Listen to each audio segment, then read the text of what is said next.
안녕하세요. 역사 돋보기입니다. 지난번 동학농민운동 1부에 이어 2부도 시작하겠습니다. 무능한 조선정부, 각종 외세의 불평등한 조약, 한반도를 삼키려는 일본과 청나라의 야욕 등으로 19세기 말 조선은 카오스 상태였습니다. 탐관 오리가 판을 치며 백성들은 도저히 사람 대접 받지 못한 삶을 살았고 1894년 지금의 전북 정읍이었던 고부에서 전봉준의 주도로 탐관오리 조병갑을 몰아낸 고부밀란, 그리고 악질 안핵사 이용태를 몰아냈던 백선봉기가 차례로 일어나고 동학군은 스스로를 창의군이라 부르며 황토현, 황룡촌에서 조선 관군을 상대로 이깁니다. 기세등등했던 동학군은 전주성까지 무혈 입성하는데 당황한 명성황후는 청나라에 지원 요청을 합니다. 청나라가 파병하자 일본도 조선의 군부대를 파병하는데 일본의 돌발 행동으로 조선 정부와 동학군은 전주 화약을 통해 사회개혁에 대한 합의점을 보면서 사태를 일단락시키기로 합니다.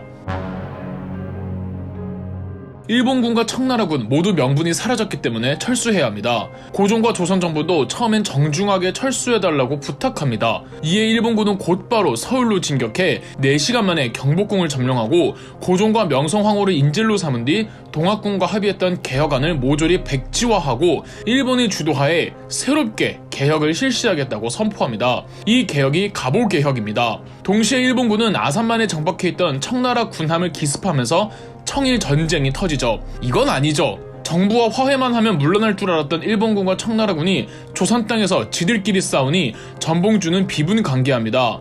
그리고 정말 충격적인 사실 하나, 많은 분들이 모르는 동학농민운동의 비밀, 사실 전봉준 뒤에는 엄청난 정치적 거물의 백이 있었습니다.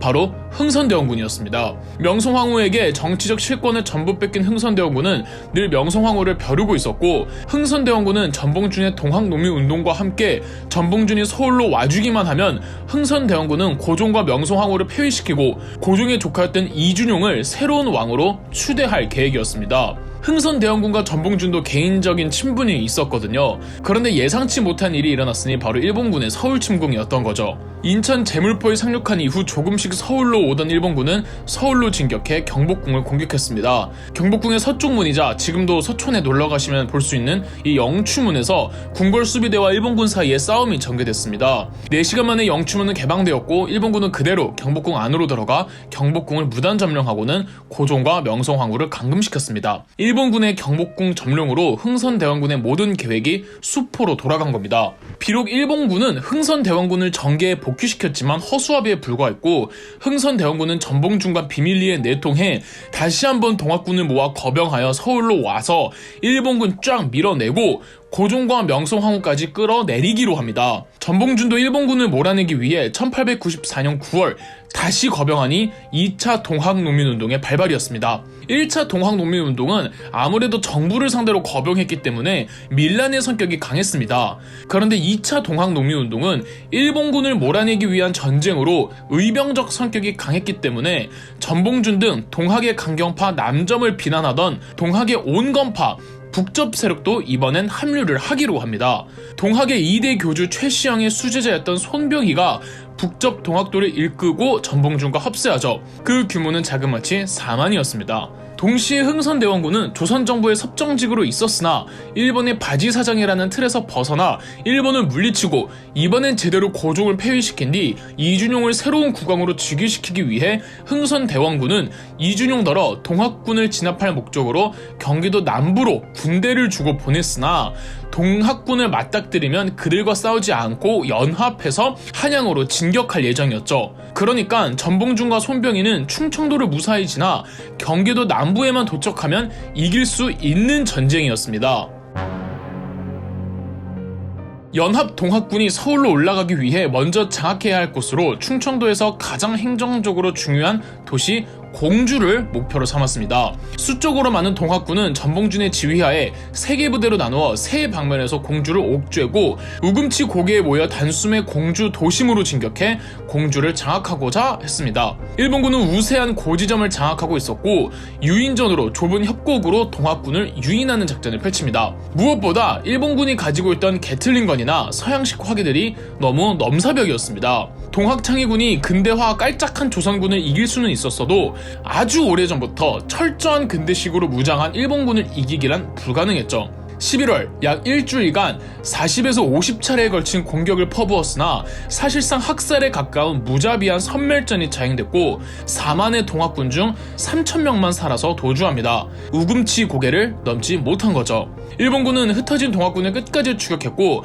전봉주는 겨우 살아남아 논산에서 고작 500 남짓한 병력으로 항전을 이어갑니다. 1894년 11월 남은 동학군마저 일본군에게 연이어 패배했고 전봉준과 손병희는 헤어지기로 합니다. 북적과 남접이 같이 토벌되어 버리면 동학의 맥이 끊기니 전봉준과 손병희 둘 중 한 명은 살아남아야 한다며 남접과 북접이 서로 다른 길로 가기로 했던 거죠. 11월 27일 전봉준은 전주성으로 가기 위해 태인에서 마지막 항전을 벌였고 결과는 무참한 패배였습니다. 태인 전투를 기점으로 동학군은 더 이상 싸울 수 있는 병력이 남아있질 않았고 전봉준과 지도부는 몸을 숨긴 채 동학창의군은 그대로 와해되어 버렸습니다.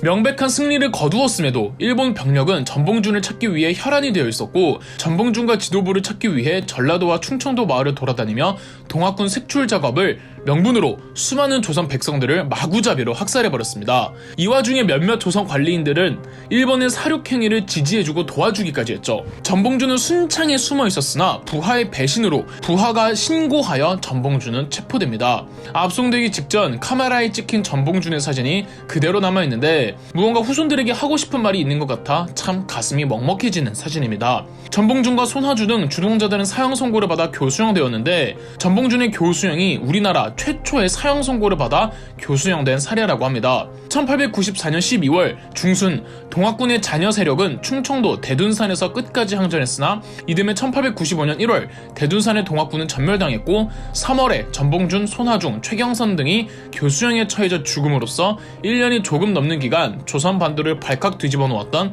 동학농민운동은 대단원에 막을 내렸습니다. 전주 화약에 반대하며 전봉준과 이탈한 김계남은 2차 동학농민운동 당시 합류하진 않았고 독자적으로 계속 항전하다가 참수되었습니다. 전봉준과 내통하던 게 발각된 흥선대원군은 일본군에 의해 탄핵당하고요. 북접도 사실상 와해되었고 2대 교주 최시영도 체포되어 사형되는데 사형 선고를 내린 재판관이 다름 아닌 조병갑이었습니다.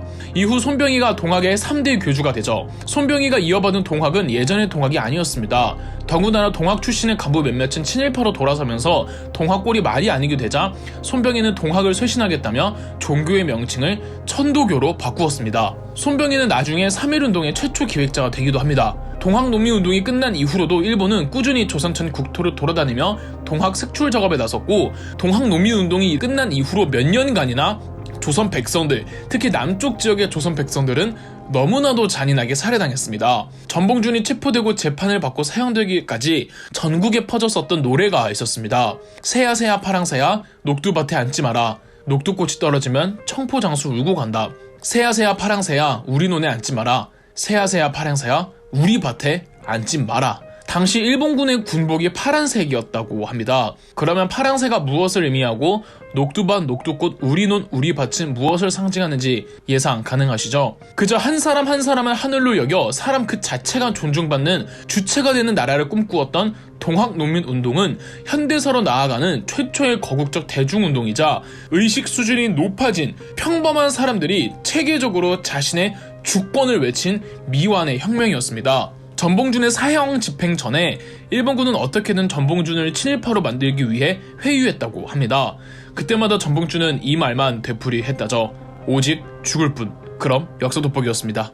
영상 재미있으셨다면 구독과 좋아요, 알림 설정까지 해주시면 감사드리겠습니다.